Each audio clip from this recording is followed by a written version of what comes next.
Hello, good morning students. Today we are going to start corporate account. આજે આપણે corporate account start કરવાના છે. corporate accounting જેનું actual name છે advance accounting and auditing paper 2. આપણે જે એક્ઝામમાં યુનિવર્સિટીની એક્ઝામમાં જે પેપર હશે તેના પર કોર્પોરેટ એકાઉન્ટિંગ નહીં આપેલું હશે, એમાં કયું હશે advance accounting and auditing paper 2. Paper 1 એક કોસ્ટ અકાઉન્ટ હશે. Advance accounting and auditing paper 1 that is cost and paper 2 that is corporate. There are 5 chapters in corporate account in SEM 3. SEM 3 માં total 5 chapters છે. The first one is concepts under Company Act 2013. Second, liquidation of company, the most important one. Accounting for stock brokers, amalgamation account and absorption.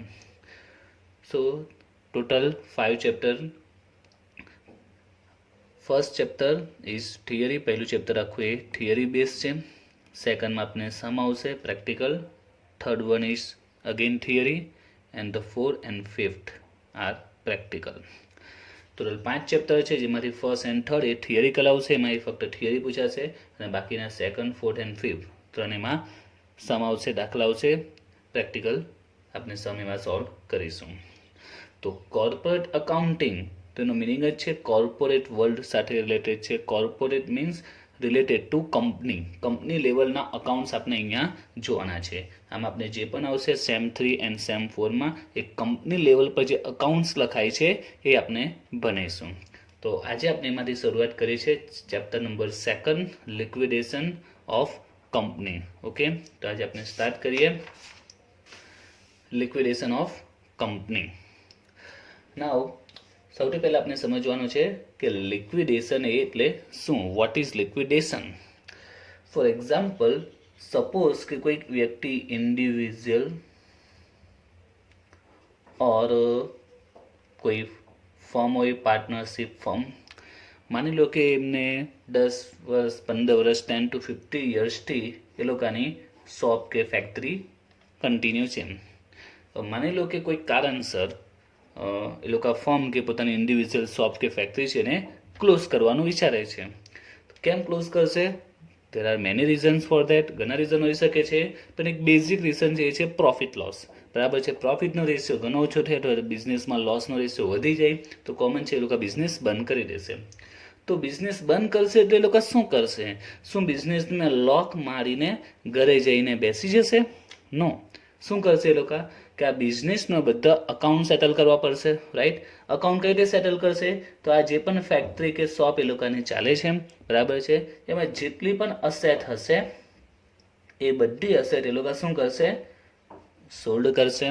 જેટલી પણ asset હશે, furniture, stock હશે, land, building, vote ever, જેટલી પણ asset હશે બધી sold કરશે. અને જે પણ લાયબિલિટીઝ હશે એ બધી શું કરશે? પે કરી દેશે. રાઈટ? અસેટ સોલ્ડ કરી નાખશે, એમાંથી જે પણ પૈસા આવશે, જે પણ મની આવશે, બરાબર છે, એમાંથી જે પણ લાયબિલિટી હશે એ પે કરશે. અને જે પણ ત્યાર પછી જે પણ વધારો રહે છે, રિમેનિંગ અમાઉન્ટ, જેને આપણે સરપ્લસ પણ કહેવાય છે, જે વધારો બચે એટલે કે રિમેનિંગ અમાઉન્ટ, એને શું કહેવાય? સરપ્લસ. એટલે કે જે વધારો બચ્યો, એટલે સિમ્પલ ભાષામાં અસેટ માની લો કે 10 લાખ છે, દરેક લાયબિલિટી પે કરી તો 8 લાખની લાયબિલિટી હતી, તો કેટલા રૂપિયા વધ્યા? 2 લાખ. રિમેનિંગ અમાઉન્ટ, એને સરપ્લસ પણ કહેવાય છે. તો આ 2 લાખ ઇન્ડિવિજ્યુઅલ હશે તો ઇન્ડિવિજ્યુઅલ લઈ લેશે. ફર્મ હશે, પાર્ટનરશિપ ફર્મ હશે તો એમાં જે પણ 2 કે 3 પાર્ટનર્સ હશે એ લોકો ઇક્વલ કે એમનો જે પ્રોફિટ લોસનો રેશિયો હશે એમાં ડિસ્ટ્રીબ્યુટ કરી દેશે. હવે આ બધી જે અકાઉન્ટિંગ એન્ટ્રીઝ છે, જે પણ બધા અકાઉન્ટ છે એ કોણ હેન્ડલ કરશે? ઇન્ડિવિજ્યુઅલમાં જે ઓનર હશે તે, પાર્ટનરશિપ ફર્મમાં જે પણ પાર્ટનર હશે એ લોકો પોતે હેન્ડલ કરશે. તો આવી સિચ્યુએશન કંપનીમાં પણ આવી શકે છે. બરાબર છે, આપણે સાંભળીએ કંપની પણ ક્લોઝ થતી હોય છે, કંપનીને પણ તાળા લાગે છે, કંપની પણ બંધ થતી હોય છે, તો એના પણ અકાઉન્ટ્સ લખવા પડશે. રાઈટ? બરાબર છે, કંપનીની પણ જે ફેક્ટરી હશે કે જે પણ ગોડાઉન હશે વગેરે આ બધું ક્લોઝ કરવું પડશે. તો કંપનીમાં પણ આ જ રૂલ્સ લાખવું, એને બધું અસેટ સોલ્ડ કરો અને લાયબિલિટી પે કરી દેવાની. રાઈટ? હવે આ જે પહેલું એક્ઝામ્પલ મેં લીધું, રાઈટ, કોઈ ઇન્ડિવિજ્યુઅલ હોય કે કોઈ પાર્ટનરશિપ ફોર્મ હોય, એમાં બધું આ કામકાજ કોની દેખરેખમાં થશે, કોણ કરશે હેન્ડલિંગ, આ બધી અકાઉન્ટિંગ એન્ટ્રી, એસેટ સોલ્વ કરવાનું, લાયબિલિટીઝ પે કરવાનું, તો બધું કામ જે તે ઓનર કરશે. એટલે કે ઇન્ડિવિજ્યુઅલમાં જે ઓનર હોય તે, પાર્ટનરશિપ ફોર્મના ઓનર કોણ છે, પાર્ટનર્સ એ કરશે. હવે કંપનીના ઓનર કોણ, તો કંપનીના ઓનર તો શેર હોલ્ડર, અને શેર હોલ્ડર શું એક બે હોય, એ તો લાખોમાં હોય, કરોડોમાં હોય, બરાબર છે. તો આવી સિચ્યુએશનમાં કંપનીની દરેક અસેટ સોલ્ડ કરવાની છે, લાયબિલિટી પે કરવાની છે. એ કોઈક એના જે ઓનર્સ છે તે share holders, there are very much in numbers, બલ્કમાં છે. તો આ શેર હોલ્ડર્સ આ કામ કરી શકે નહીં. તો પછી કંપનીના લીગલી એન્ટ્રીઝ, અકાઉન્ટિંગ એન્ટ્રીઝ આપશે કોણ, બરાબર છે. તો એના માટે કોર્ટ દ્વારા લીગલી એ કોઈક પર્સન, કોઈક શું કહેવાય, સોરી, કોઈ પર્સન એ લોકો અપોઇન્ટ કરશે આ બધું કામકાજ હેન્ડલ કરવા માટે, અકાઉન્ટિંગ એન્ટ્રીઝ આપવા માટે, અસેટ સોલ્ડ કરવા માટે, લાયબિલિટીઝ પે કરવા માટે કોઈક ચોક્કસ પર્સન એ લોકો અપોઇન્ટ કરશે. And that is called liquidators. એને શું કહેવાય છે, લિક્વિડેટર કહેવાય છે. અને લિક્વિડેટર બધી અસેટ સોલ્વ કરશે, લાયબિલિટી પે કરશે અને કંપની ક્લોઝ કરશે, કંપનીના અકાઉન્ટ ક્લોઝ કરશે. તો એને કહેવાય છે liquidation of company. Clear? Liquidation of company કોને કહેવાય તે? તો સિમ્પલ છે, જ્યારે કંપની ક્લોઝ થાય છે, કંપની બંધ થાય છે, કોઈ પણ કારણસર બંધ થઈ શકે છે, તો એના જે અકાઉન્ટ્સ લખવામાં આવે છે, એ અકાઉન્ટ્સ લખવાની જે પ્રોસેસ છે એને શું કહેવાય છે, લિક્વિડેશન ઓફ કંપની. અને આ બધું જે અકાઉન્ટિંગ એન્ટ્રી છે, જે પણ વર્ક છે બધું લીગલી, બરાબર છે, તો જે પણ વર્ક હશે બધું કોઈક ચોક્કસ પર્સન દ્વારા કરવામાં આવશે, બરાબર છે, અને લીગલી અપોઇન્ટ કરવામાં આવે છે. એ પર્સનને કહેવાય છે liquidator. Clear? What is liquidation? તો લિક્વિડેટરનું કામ શું છે, દરેક અસેટને સોલ્ડ કરશે અને દરેક પ્રકારની લાયબિલિટી પે કરશે. તો આપણે ચેપ્ટરમાં એ જ બનવાનું છે, લિક્વિડેટર શું કામ શું છે, અસેટ સોલ્ડ કરો, લાયબિલિટી પે કરવાની છે, બરાબર છે. અને ત્યાર પછી જે પણ કંઈ સરપ્લસ વધે, જે પણ અમાઉન્ટ રિમેનિંગ રહેશે, બરાબર છે, તે કોને કહેવાશે, કંપનીના ઓનર્સની. ને કંપનીના ઓનર્સ કોણ છે, શેર હોલ્ડર, ઇક્વિટી કે પ્રેફરન્સ શેર હોલ્ડર.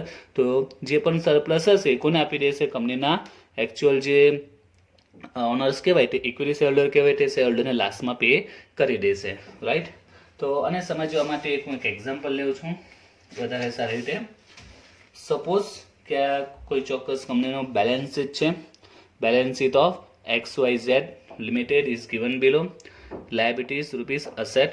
લાયબિલિટીઝમાં જોઈએ તો ઇક્વિટી શેર કેપિટલ છે, preference share capital, general reserve, PNL, debenture, unpaid salary of clerk, local tax, government tax બાકી હશે લાસ્ટ યરનો, outstanding wages of workmen, bank overdraft, HDFC loan against investment ત્યાં મૂક્યા છે અને એની સામે લોન લીધી છે ઇન્વેસ્ટમેન્ટ સામે, ક્રેડિટર છે અને PF છે. અસેટમાં land, building, furniture, stock, debtors, investment, cash and bank balance. હવે સપોઝ કે આ કંપનીનું લિક્વિડેશન કરવાનું છે, બરાબર છે. તો લિક્વિડેશન કરવા માટે લીગલ એક પર્સનની શું કરવામાં આવશે, અપોઇન્ટમેન્ટ કરવામાં આવશે, ઓકે. અને એ પર્સનને શું કહેવાશે, લિક્વિડેટર ઓફ ધી કંપની, બરાબર છે. અને એનું કામ શું છે, કંપનીનું લિક્વિડેટ કરવાનું, લિક્વિડેશન કરવાનું. તો એના માટે શું કરશે, બધી અસેટ સોલ્ડ કરશે અને લાયબિલિટીઝ પે કરશે. તો આના માટે લિક્વિડેટર્સ શું કરે છે, એક સ્ટેટમેન્ટ તૈયાર કરે છે. Statement of receipt and payment.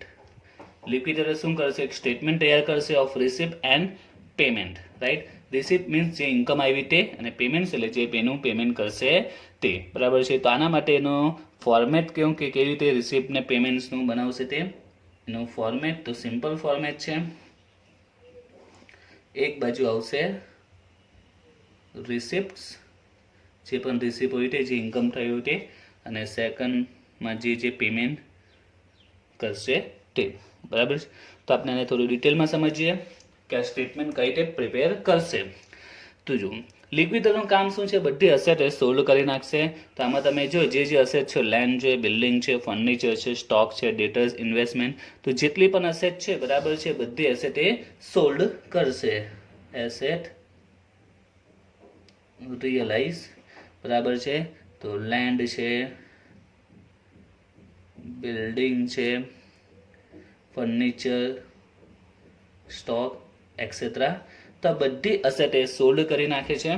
દરેક પ્રકારની અસેટ એ સોલ્ડ કરી, સપોઝ એની ટોટલ વેલ્યુ થાય છે જેટલી પણ અસેટ હતી લેન્ડ ટુ લઈને ઇન્વેસ્ટમેન્ટ સુધી, ટોટલ એના 50 લાખ રિસીવ થયા છે. દરેક એસેટ મળીને ટોટલ કેટલા રિસીવ થયા?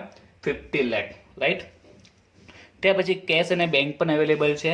તો લિક્વિડેટરને વિચારીએ કે લિક્વિડેટર પાસે રિસિપ્ટ્સ કેટલી છે, ટોટલ કેટલા રૂપિયા ઇન્કમ આવી છે, બરાબર છે, આ કંપનીને લિક્વિડેશન કરવા માટે. તો બધી અસેટ સોલ્ડ કરતા 50 લાખ આવ્યા, પ્લસ એની પાસે કેશ કે બેંક બેલેન્સ પણ છે, એ પણ આપી દેવી પડશે લાયબિલિટી પે કરવા માટે. કેટલી છે કેશ કે બેંક બેલેન્સ? એ છે 90,000.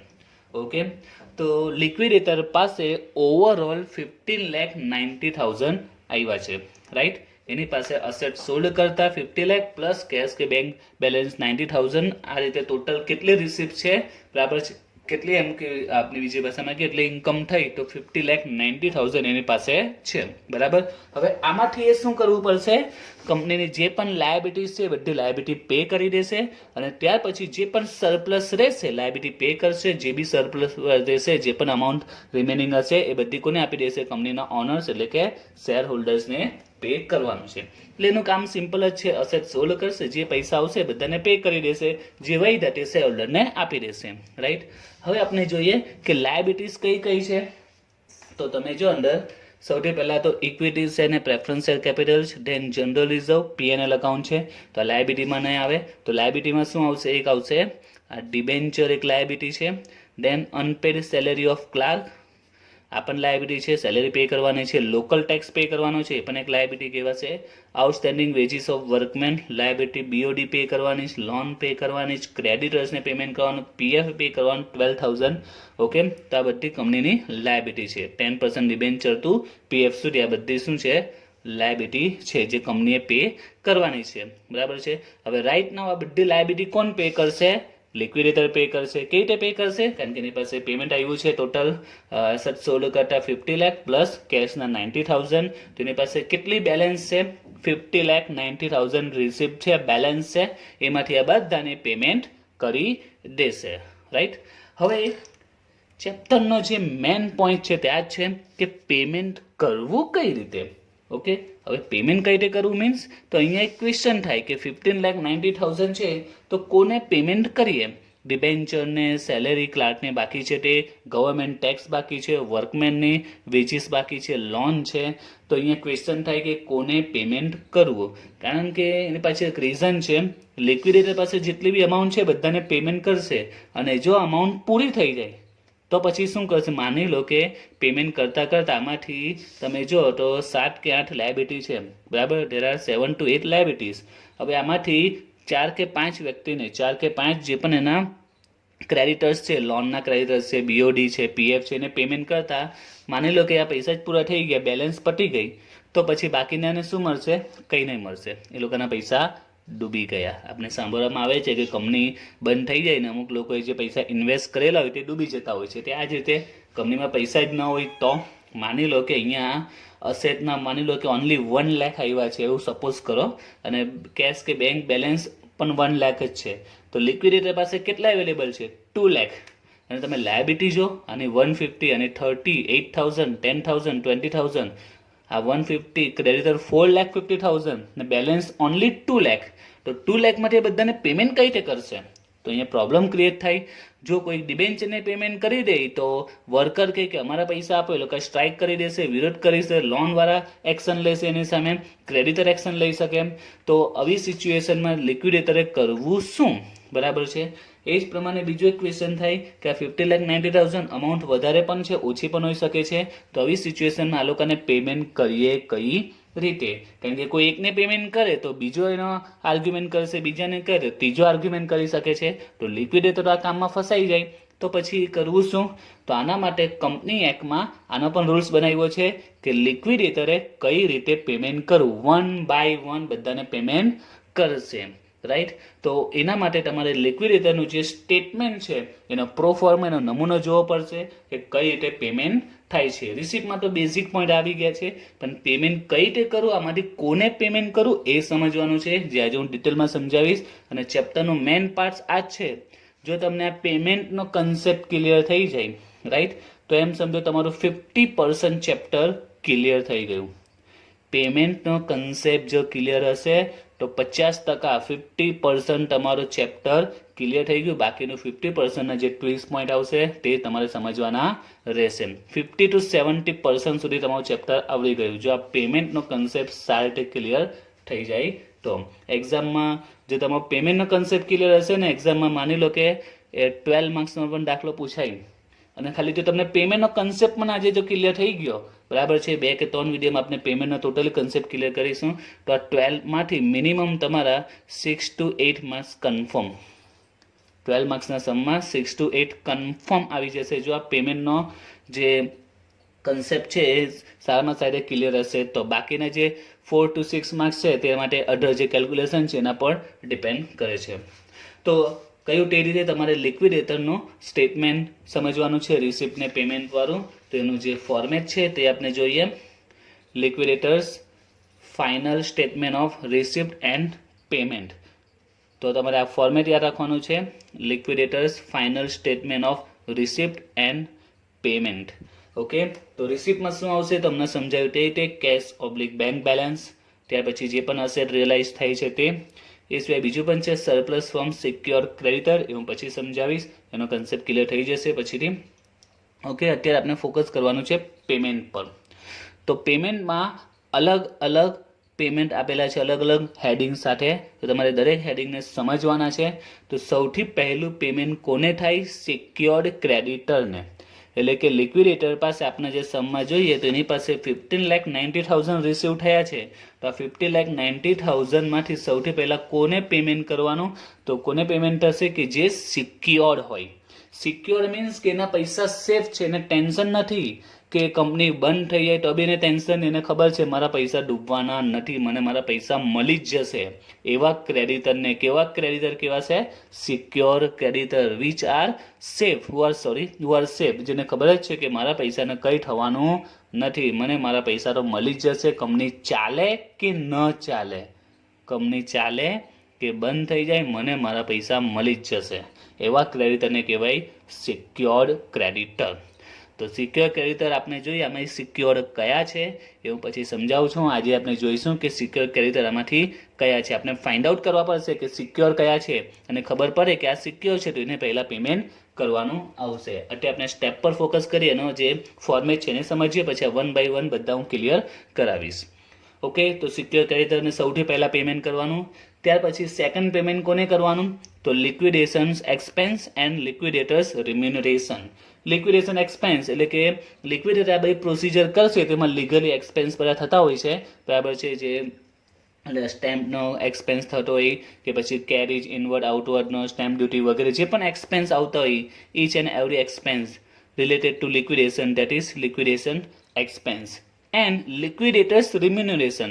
હવે લિક્વિડેટર આ બધું કામકાજ કરે છે, મીન્સ અસેટ સોલ્ડ કરે છે, એમાંથી લાયબિલિટીઝ પે કરે છે, તો કે ફ્રીમાં થોડી કામ કરશે, એને બી આપણે પૈસા આપવા પડશે, એને ફી આપવી પડશે એને, right, that is liquidators fees, liquidators remuneration.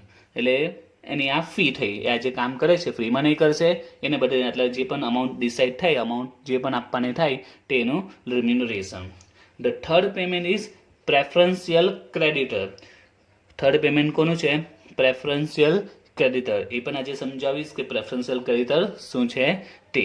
The fourth number is debenture holders. તો ડિબેન્ચર હોલ્ડર આપણે ખ્યાલ જ છે, તો એમાં શું આવશે? ડિબેન્ચર પ્લસ આઉટસ્ટેન્ડિંગ ઇન્ટરેસ્ટ, એમનો જો કોઈ પણ ઇન્ટરેસ્ટ બાકી હોય તે, પ્લસ એડિશનલ ઇન્ટરેસ્ટ. તો એ નીચે એક્સ્ટ્રા જે ઇન્ફોર્મેશન હોય છે ક્વેશ્ચનમાં, આઉટસ્ટેન્ડિંગ ઇન્ટરેસ્ટ એ બેલેન્સ શીટમાં આપેલો હોય છે, અને એડિશનલ ઇન્ટરેસ્ટ નીચે ક્વેશ્ચનમાં આપેલો હશે, એ જ્યારે સમ આવશે ત્યારે ખ્યાલ આવી જશે. તો ફોર્થ નંબર પર કોણ છે? Debentures holder. Then fifth number પર છે અનસિક્યોર ક્રેડિટર. એવા ક્રેડિટર કે જે સિક્યોર નથી, એટલે જો કંપની ચાલે તો એ લોકોને પૈસા મળી શકે છે, પણ જો કંપની બંધ થઈ જાય તો પૈસા ડૂબી શકવાના પૂરેપૂરા ચાન્સ હોય એવા ક્રેડિટરને કેવા કહેવાય? અનસિક્યોર. જો કે કંપની ચાલુ હોય તો પણ ઘણા પૈસા ડૂબી શકે છે. અનસિક્યોર એવા છે, કારણ કે નામ જ છે અનસિક્યોર, સિક્યોર નથી એવા ક્રેડિટર્સ. એમાં પણ અનસિક્યોર કોને કહેવાશે આમાં આપણે જોઈશું. અનસિક્યોર કયા કયા છે હું આજે સમજાવીશ. ઓકે, ત્યાર પછી છે પ્રેફરન્સ હોલ્ડરને, પ્રેફરન્સ શેર હોલ્ડરને. તો એમને પ્રેફરન્સ શેર કેપિટલ પ્લસ એમના પર જો કોઈ ડિવિડન્ડ રિમેનિંગ હોય, અનપેડ હોય, બાકી હોય તો ડિવિડન્ડ બી આપી દેવાનું. એન્ડ લાસ્ટ નંબર કોનો છે? Equity share holder. મીન્સ છેલ્લે જે પણ અમાઉન્ટ બચી તે કંપનીના એકચ્યુઅલ ઓનર્સ કોણ છે? Equity share holder. એટલે આ બધું જે પણ આપણે જે સમમાં 15,90,000 આવ્યા છે એમાંથી બધું પેમેન્ટ 1 બાય 1 બધાને પેમેન્ટ કરો અને છેલ્લે જે પણ સરપ્લસ વધશે, જે બી અમાઉન્ટ રહેશે એ બધી અમાઉન્ટ કોણ લઈ જશે? Equity share holder. બરાબર છે, કારણ કે એકચ્યુઅલ કંપનીના ઓનર્સ છે. એટલે લાસ્ટમાં જે પણ અમાઉન્ટ વધે એ બધી કોને કહેવાશે? ઇક્વિટી શેર હોલ્ડરને. હવે આપણે એ સમજવાનું છે, આમાં આપણે જે અલગ અલગ પોઈન્ટ જોયા તે. હા, એક બીજો પોઈન્ટ કે એક્ઝામમાં જ્યારે સમ પૂછે તમારે આ સ્ટેપ બાય સ્ટેપ પેમેન્ટ કરવાનું છે. જો આ એક પેમેન્ટ અપ એન્ડ ડાઉન થયું, બરાબર છે, તો તમને પૂરો આખો દાખલો તમને ખોટો આપી શકે છે. આ 1 બાય 1 પેમેન્ટ થવું જોઈએ. બરાબર છે. સૌથી પહેલું પેમેન્ટ સિક્યોર ક્રેડિટર, તમારે હેડિંગ આપી જ દેવાનું સિક્યોર ક્રેડિટર. પછી ક્વેશ્ચનમાં જોવાના આમાંથી સિક્યોર ક્રેડિટર કયા છે એને પેમેન્ટ કરો. સેકન્ડ સ્ટેપ લિક્વિડેશન એક્સપેન્સ અને રિમ્યુનરેશન, જે એક્સ્ટ્રા ઇન્ફોર્મેશનમાં આપેલું હશે. એના પછી પ્રેફરન્શિયલ ક્રેડિટર તમારી શોધવાના હશે, પ્રેફરન્શિયલ ક્રેડિટર કયા છે એને પેમેન્ટ કરો. તો 1 બાય 1 આ સ્ટેપ યાદ રાખવાના છે. જો આમાં એક પણ સ્ટેપ આગળ કે પાછળ થયું, બરાબર છે, તો પૂરા માર્ક્સ કપાઈ શકે છે. હવે હું તમને ડિટેલમાં સમજાવું છું આ દરેક વસ્તુ, આ સિક્યોર શું છે તે વગેરે 1 બાય 1 બધા પોઈન્ટ ક્લિયર કરું છું. તો સૌથી પહેલા વાત કરીએ સિક્યોર્ડ ક્રેડિટર, કે સિક્યોર ક્રેડિટર કોને કહેવાય. તો જોઈએ સિક્યોર ક્રેડિટર કોને કહેવાય તે.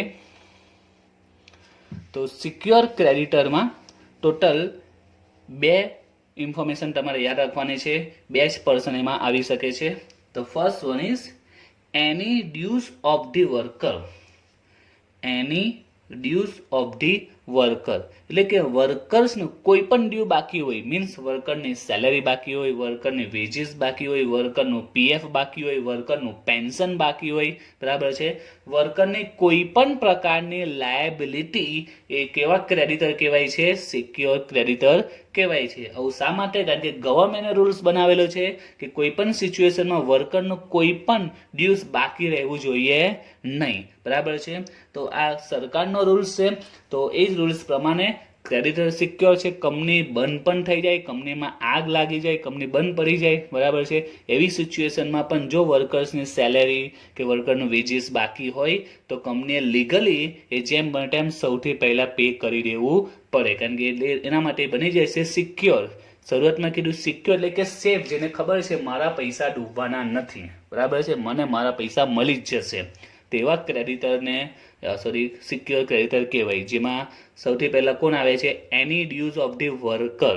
બરાબર, યાદ રાખજો, વર્કર શબ્દ પર ફોકસ કરજો. વર્કર, વર્કર કોને કહેવાય? વુ વર્ક ઇન ફેક્ટરી.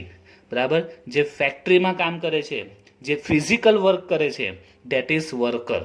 બરાબર છે. જે ઓફિસમાં બેસીને કામ કરીને ક્લાર્ક કહેવાય, એમ્પ્લોય કહેવાય, રાઈટ, એને વર્કર નહીં કહેવાય. તો આમાં ખાસ યાદ રાખજો એની ડ્યુઝ ઓફ ધ વર્કર. તો વર્કર કોણ? वो वर्क ફિઝિકલ વર્ક. બરાબર, જે ફિઝિકલ વર્ક કરે છે, મશીન સાથે કામ કરે છે, ફેક્ટરીમાં કામ કરે છે, તેને વર્કર્સ કહેવાય છે. તો એ રીતના વર્કર્સને કોઈ પણ પ્રકારના ડ્યુઝ બાકી હોય તો એ સિક્યોર ક્રેડિટરમાં આવે છે. ત્યાં પછી સેકન્ડ છે એની long short term loan or BOD. તો કોઈ પણ પ્રકારની લોંગ એ શોર્ટ ટર્મ લોન હોય કે બીઓડી હોય એ પણ સિક્યોરમાં આવે. પણ એમાં બીજી એક કન્ડિશન છે, સિક્યોર્ડ બાય એની અસેટ. એટલે કે એમાં કોઈને કોઈ અસેટ આપેલી હોય, અગેન્સ્ટ એની અસેટ જો આપણે લોન લઈએ, બરાબર, કે બીઓડી લઈએ તો એ સિક્યોર ક્રેડિટરમાં આવે. તો આ કેમ આવે તે જો વર્કર્સ કેમ આવે પાછળ રીઝન છે, ગવર્મેન્ટનો રૂલ્સ છે કે કોઈ પણ વર્કર્સની સેલેરી કે વેજીસ કોઈ દિવસ બાકી રાખવી નહીં. બરાબર છે, એના કારણે એ લોકોને પેમેન્ટ થશે સૌથી પહેલા, એટલે લોકો સિક્યોર બની ગયા. અને આમાં સિક્યોર શું કામ બનશે? તેની પાછળ સિમ્પલ રીઝન છે. બરાબર છે, આમાં ડિટેલમાં સમજવાની જરૂર નથી. જો સિમ્પલ એક્ઝામ્પલ લઉં, ફોર એક્ઝામ્પલ કોઈક પર્સન બેંકમાંથી લોન લે છે, રાઈટ, અને પોતાના ઘરના જે દસ્તાવેજ છે, જે પેપર્સ છે, એ બેંકને ગીરવે મૂકી દે છે. બરાબર છે. હવે પોતાની જે પ્રોપર્ટી છે, માની લો કે 50 લાખની પ્રોપર્ટી છે, એ બેંક્સના પેપર એ પોતે ઘરના પેપર બેંકમાં આપી દીધા અને લોન લીધી. તો સિમ્પલ પોઈન્ટ છે કે બેંક એને જે લોન આપશે તો 50 લાખની પ્રોપર્ટી છે, તો કોમન સેન્સનો પોઈન્ટ છે, બેંક 50 લાખની લોન તો આપશે નહીં. સપોઝ કે બેંકે એને 30 લાખની લોન આપી. હવે માની લો કે એ વ્યક્તિ પેમેન્ટ નથી કરતો, બરાબર છે, એની ડેથ થઈ જાય કે કોઈ પણ કારણસર એ પેમેન્ટ નહીં કરે, તો શું બેંકના પૈસા ડૂબી જવાના છે? નહીં ડૂબવાના. કેમ? કારણ કે બેંક પાસે શું છે? એના પ્રોપર્ટીના પેપર્સ છે, દસ્તાવેજ છે, એ કેટલાની છે? 50 લાખની. ને લોન કેટલાની છે? 30 લાખની. તો બેંક તો ટેન્શન ફ્રી કામ કરશે, એને કોઈ ટેન્શન જ નથી, એ સેફ કહેવાશે, કારણ કે એની પાસે પ્રોપર્ટીના પેપર્સ છે, રાઈટ. તો એના માટે બેંક લોન કેવી લોન બની જાય? સિક્યોર લોન, કારણ કે એમાં અગેન્સ્ટમાં કંઈક ને કંઈક અસેટ છે, એટલે સિક્યોર કહેવાશે, બરાબર છે. તો એ જ રીતે કોઈ પણ પ્રકારની લોન કે શોર્ટ ટર્મ લોન હોય કે બીઓડી હોય, બરાબર છે, પણ એમાં સિક્યોર બાય એની એસેટ, કોઈ પણ પ્રકારની એસેટ આપને આપીને લોન લીધી હોય કે બીઓડી લીધી હોય તો એ કેમાં આવી જાય છે?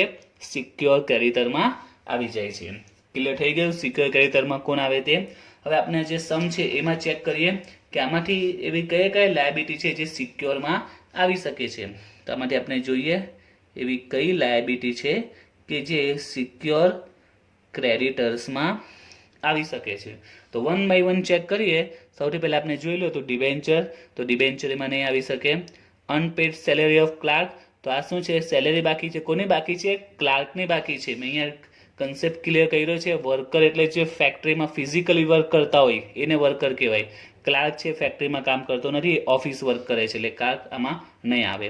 લોકલ ટેક્સ, તો લોકલ ટેક્સ પણ નહીં આવી શકે. આઉટસ્ટેન્ડિંગ વેજીસ ઓફ વર્કમેન, તો આના પરથી ખબર પડી જવી જોઈએ. વર્કમેન એટલે ક્યાં કામ કરતો હશે? ફેક્ટરીમાં કામ કરતો હશે, ને વેજીસ બાકી છે, તો વર્કરની કોઈ પણ ડ્યુઝ હોય ધેટ ઇઝ સિક્યોર ક્રેડિટર. તો સિક્યોર ક્રેડિટરમાં સૌથી પહેલા શું આવશે આમાંથી? તો એ આવશે આઉટસ્ટેન્ડિંગ વેજીસ ઓફ વર્કમેન. ત્યાર પછી બીઓડી છે, તો બીઓડી પણ આમાં આવી શકે છે, પણ એમાં રૂલ્સ છે સિક્યોર બાય એની એસેટ, બરાબર છે. કોઈને કોઈ અસેટ આપેલી હોવી જોઈએ. આમાં બીઓડી છે, કશે ઉલ્લેખ કર્યો છે, કોઈ અસેટ આપી છે, કોઈ ઇન્ફોર્મેશન છે જોવા મળતી નથી, તો એ સિક્યોરમાં નહીં આવે. જો બ્રેકેટમાં લખેલું કે અગેન્સ્ટ સ્ટોક છે, અગેન્સ્ટ ફર્નિચર છે, રાઈટ, તો તે સિક્યોરમાં આવી જતી, તો બીઓડી નહીં આવશે. એચડીએફસીની લોન છે, બ્રેકેટમાં શું આપ્યું છે? અગેન્સ્ટ ઇન્વેસ્ટમેન્ટ, એટલે કંપનીએ ઇન્વેસ્ટમેન્ટ ગીરવે મૂક્યા છે, બરાબર છે, અગેન્સ્ટમાં ઇન્વેસ્ટમેન્ટ આપ્યા છે અને લોન લીધી છે, એટલે આ લોન કેવી બની જશે? સિક્યોર્ડ, બરાબર છે. જો ફ્યુચરમાં કંપની બંધ થઈ જાય તો પણ ટેન્શનની ઇન્વેસ્ટમેન્ટ સોલ્ડ કરીને પોતાના પૈસા કવર કરી શકે છે, રાઈટ. તો in that case HDFC loan is also secured credit. તો એચડીએફસી લોન એ પણ સિક્યોર ક્રેડિટરમાં આવશે. ધેન ક્રેડિટર્સ એનપીએફ, તો એ બે આમાં આવતું નથી. ક્લિયર થઈ ગયું? સિક્યોર ક્રેડિટરમાં કોણ આવશે? તો વર્કરની કોઈ પણ પ્રકારની લાયબિલિટી બાકી હોય તે એની dues of the worker and એની long or short term loan or BOD, બરાબર. પણ એમાં કન્ડિશન છે સિક્યોર્ડ બાય એની અસેટ, તો જ એ સિક્યોર ક્રેડિટરમાં કહેવાશે. ક્લિયર? તો આપણે જે પેમેન્ટ કરવાનું આવશે, આપણે જે શરૂઆતમાં જે સમ સમજાવ્યું શોર્ટ સમ, તો આમાં આપણે 15,90,000 આવેલા, એમાં સૌથી પહેલું આપણે પેમેન્ટ કોને કરીશું? તો આ સિક્યોર ક્રેડિટરને પેમેન્ટ કરીશું. તો એમાં વર્કમેનની વેજીસ છે અને એચડીએફસી લોન 150 છે, તો આ બેને સૌથી પહેલા આપણે અહીંયા પેમેન્ટ કરીશું. કોને પેમેન્ટ કરીશું? સૌથી પહેલા સિક્યોર ક્રેડિટરને જે પેમેન્ટ આવતું હશે તે. તો આ રીતે વન બાય વન બધા આપણે પોઈન્ટ ક્લિયર સમજવાના છે, અને અમને કીધું તે જ આ ક્લિયર હશે તો જ તમને ચેપ્ટરમાં દાખલામાં ખ્યાલ હશે, કારણ કે આ પેમેન્ટનો કન્સેપ્ટ ક્લિયર હોવો જોઈએ. શરૂઆતમાં જ કીધું કે તમને જો આ પેમેન્ટનો કન્સેપ્ટ ક્લિયર હશે તો 50% ચેપ્ટર તમારું થઈ ગયું એમ સમજી લો. ઓકે, તો સિક્યોર ક્રેડિટર ક્લિયર થઈ ગયું. Now the second, liquidation expense and liquidators remuneration. તો એ ક્વેશ્ચનમાં આપેલું હશે આપને એક્સ્ટ્રા ઇન્ફોર્મેશનમાં કે લિક્વિડેશનનો કેટલો એક્સપેન્સ થયો અને લિક્વિડેટરને કેટલું રિમ્યુનરેશન, મીન્સ એની જે ફી છે, એનો જે ચાર્જ છે, લિક્વિડેટર જે કામ કરે છે એ ક્વેશ્ચનમાં અધર ઇન્ફોર્મેશનમાં આપેલું હશે. The third one is preferential creditor. તો હવે સમજીએ કે પ્રેફરન્શિયલ ક્રેડિટર કોને કહેવાય. જે રીતે સિક્યોરમાં મેં સમજાયું એ જ રીતે આપણે જોઈએ કે પ્રેફરન્શિયલ ક્રેડિટર કોને કોને આવે છે, કોણ કોને પ્રેફરન્શિયલ ક્રેડિટર કહેવાય છે. તો પ્રેફરન્શિયલ ક્રેડિટરમાં ટોટલ 5 પ્રકારના ક્રેડિટર ઇન્ક્લુડેડ છે. તો જોઈએ કયા કયા ક્રેડિટર એમાં ઇન્ક્લુડેડ આવશે. The first one is amount payable to government. ગવર્મેન્ટને કોઈ પણ પ્રકારને અમાઉન્ટ બાકી હોય, મોસ્ટ ઓફ એ હશે ટેક્સ. મોટા ભાગે કંપની ગવર્મેન્ટને મોસ્ટ ઓફ ટેક્સને જ પેમેન્ટ કરવાનું હોય છે, રાઈટ.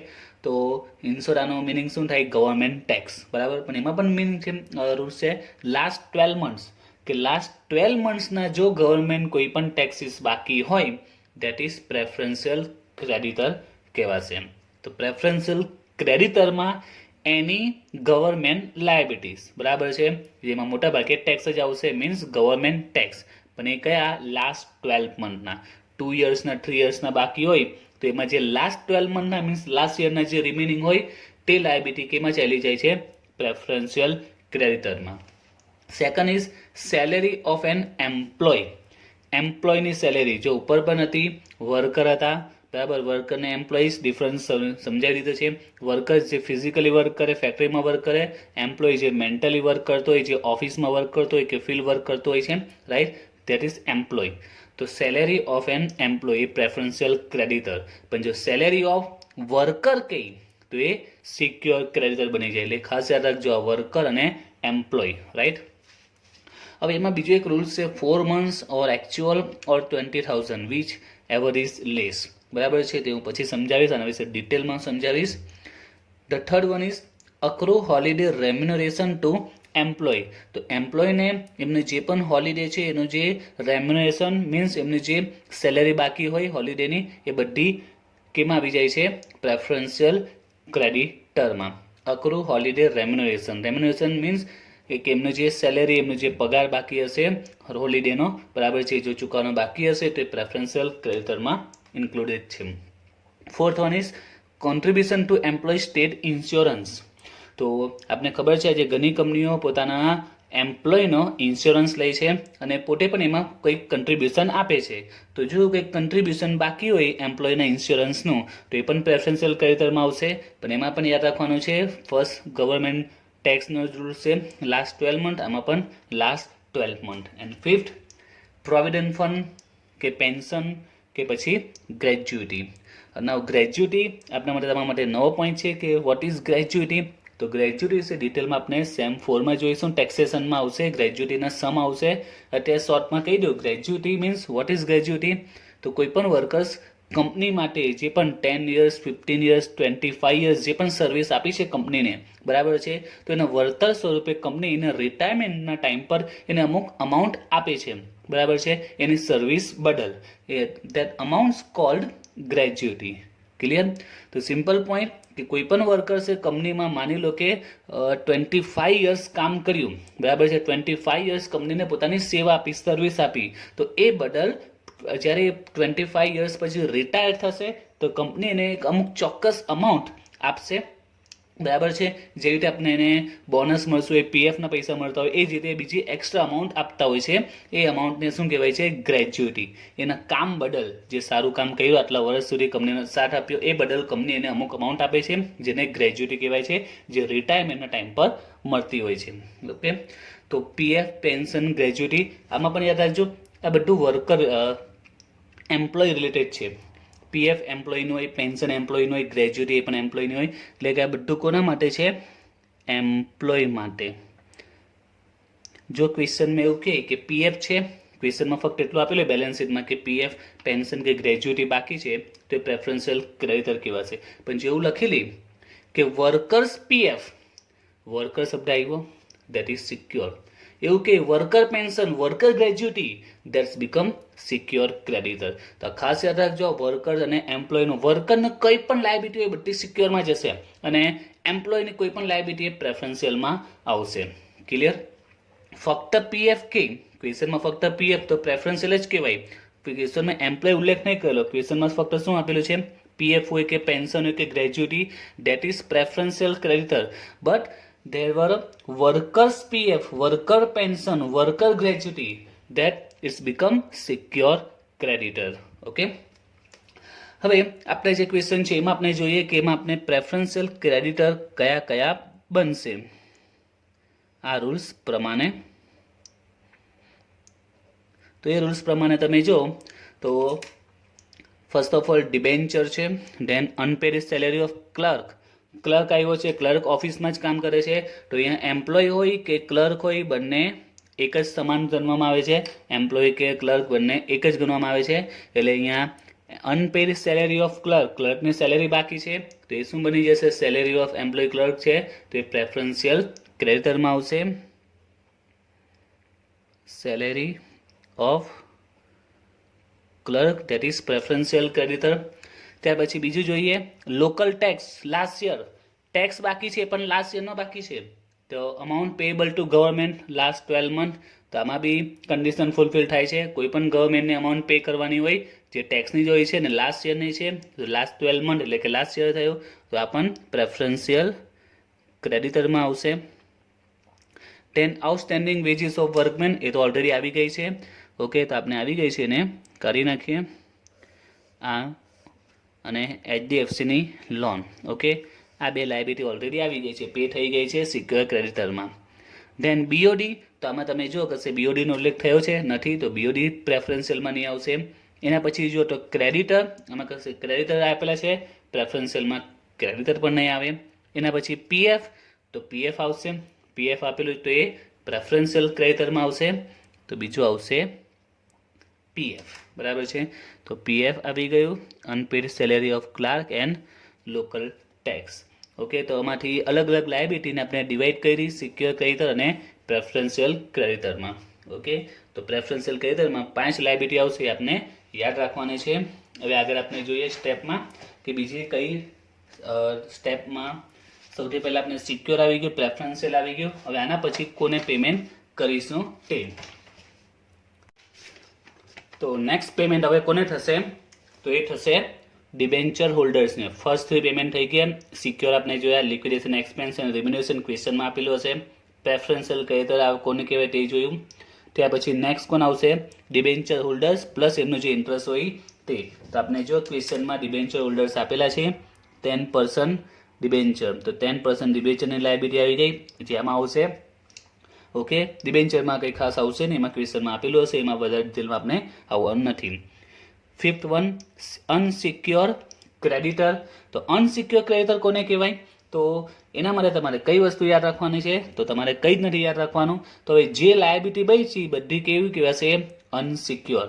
તમે આમાં જો કઈ કઈ લાયબિલિટી બાકી છે બધી શું બની જશે, અનસિક્યોર લાયબિલિટી બની જશે. તો કઈ કઈ બાકી તે જુઓ.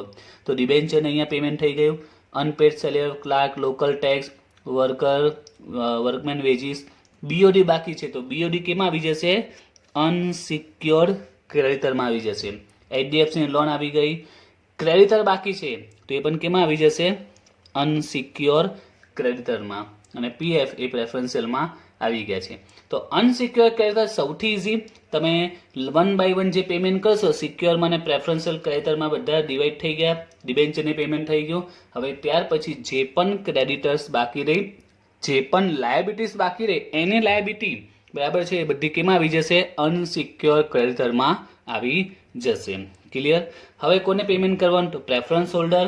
તો આપણે પ્રેફરન્સ હોલ્ડર આપેલા છે બરાબર, એમની કેપિટલ છે 2 લાખ પ્લસ જોઈને ડિવિડન્ડ કંઈ બાકી હોય તો અધર ઇન્ફોર્મેશનમાં ક્વેશ્ચનમાં આપેલું હશે તો આપણે પે કરી દેવાનું.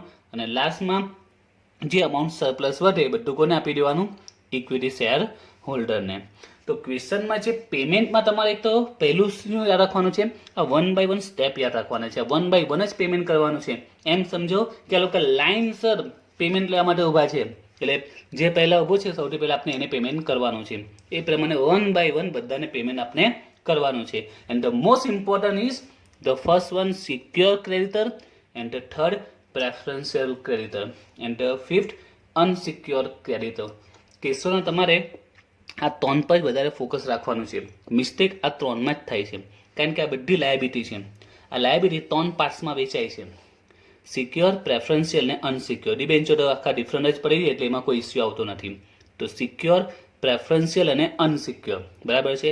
તો આમાંથી તમારે ઓળખવી પડશે કઈ સિક્યોર છે, કઈ પ્રેફરન્શિયલ અને કઈ અનસિક્યોર છે, એમાં પણ તમારે ફોકસ આ બે પર રાખવાનો. સિક્યોર ને પ્રેફરન્શિયલ ક્લિયર થઈ જાય, બાકીની જે બચે બધી કેમાં આવી જાય? અનસિક્યોરમાં. તો સિક્યોર અને પ્રેફરન્શિયલ કોને કહેવાય? તેના માટે તમારે વિગતો યાદ રાખવાની છે કે કયા સિક્યોર ક્રેડિટર અને કયા પ્રેફરન્શિયલ ક્રેડિટર. હવે આમાં જો આપણે અમુક પોઈન્ટ સમજવાના છે. સિક્યોરમાં પોઈન્ટ નંબર 2, એની long short term loan or BOD. આ પોઈન્ટને હજુ આપણે થોડું ડિટેલમાં સમજવાનો છે. એન્ડ પ્રેફરન્શિયલમાં B second point salary of an employee, જેમાં 4 months એકચ્યુઅલ 20,000, એને પણ આપણે સમજવાનું છે. બાકીના જે પોઈન્ટ છે એ ક્વેશ્ચનમાં ડાયરેક્ટ આપેલા છે, જ્યારે આમાં સેકન્ડ પોઈન્ટના બંનેમાં જે સેકન્ડ પોઈન્ટ છે એમાં થોડું કેલ્ક્યુલેશન પણ આવશે. બરાબર છે. તમે જે ફોર્મેટમાં જો તો ફોર્મેટમાં બધા પોઈન્ટ તમે સમજાવ્યા, એક પણ હજુ બાકી છે, સરપ્લસ ફ્રોમ સિક્યોર ક્રેડિટર. બરાબર છે. તો એ કોની સાથે રિલેટ છે? તો આ પોઈન્ટ સાથે રિલેટેડ છે. તો નેક્સ્ટ વિડીયોમાં હું આ બે કન્સેપ્ટને વધારે ડિટેલમાં ક્લિયર કરીશ. એક્ઝામમાં તમારે સિક્યોર અને પ્રેફરન્શિયલ ક્રેડિટર આ બેનો કન્સેપ્ટ સારામાં સારી રીતે ક્લિયર હોવો જોઈએ. એમાં દરેક વિગતનો કન્સેપ્ટ ક્લિયર હોવો જોઈએ. અને એમાં પણ મોસ્ટ ઇમ્પોર્ટન્ટ બંનેમાં જે સેકન્ડ પોઈન્ટ છે તે બરાબર છે, secure by any asset, loan કે બીઓડી હોય, અને સેલેરી ફોર એન એમ્પ્લોય. આ બેનો કન્સેપ્ટ જો ક્લિયર હશે, બરાબર છે, હજી સારી રીતે, તો સિક્યોર અને પ્રેફરન્શિયલમાં કોઈ ભૂલ પડશે નહીં. બરાબર છે. અને તમારો જે પેમેન્ટનો કન્સેપ્ટ એ સારામાં સારી ક્લિયર થઈ જશે. તો નેક્સ્ટ વિડીયોમાં આપણે આ બેના શોર્ટ સમ હું સમજાવીશ કે ક્વેશ્ચનમાં જ્યારે આવી સિચ્યુએશન આપેલી હોય, લોન લીધી હોય એની એસેટ પર, તો એમાં કઈ રીતે એની એન્ટ્રીઝ આવશે. એ જ રીતે આ સેલેરીમાં જે આ પોઈન્ટ આપેલો છે 4 months એકચ્યુઅલ 20,000, એને કઈ રીતે ઇફેક્ટ આવશે લિક્વિડેટરના રિસિપ્ટ એન્ડ પેમેન્ટના સ્ટેટમેન્ટમાં. તો નેક્સ્ટ વિડીયોમાં આપણે બે પોઈન્ટ ક્લિયર કરીશું. ત્યાર પછી આપણે ચેપ્ટરમાં જે સમ છે એ સ્ટાર્ટ કરીશું. તો આટલા પોઈન્ટ આજનો વિડીયો અને નેક્સ્ટ વિડીયો જે શોર્ટ સમય બે ક્લિયર હશે, જ્યારે આપણે સમ સ્ટાર્ટ કરીશું તમને સમ એકદમ સિમ્પલ અને ઇઝી લાગશે. પણ એની કન્ડિશન એ છે કે આજના વિડીયોમાં જે પોઈન્ટ સમજાય છે બધા ક્લિયર હોવા જરૂરી છે, અને નેક્સ્ટ વિડીયોના બેમાં જે શોર્ટ સમ છે એ પણ ક્લિયર હોવા જરૂરી છે.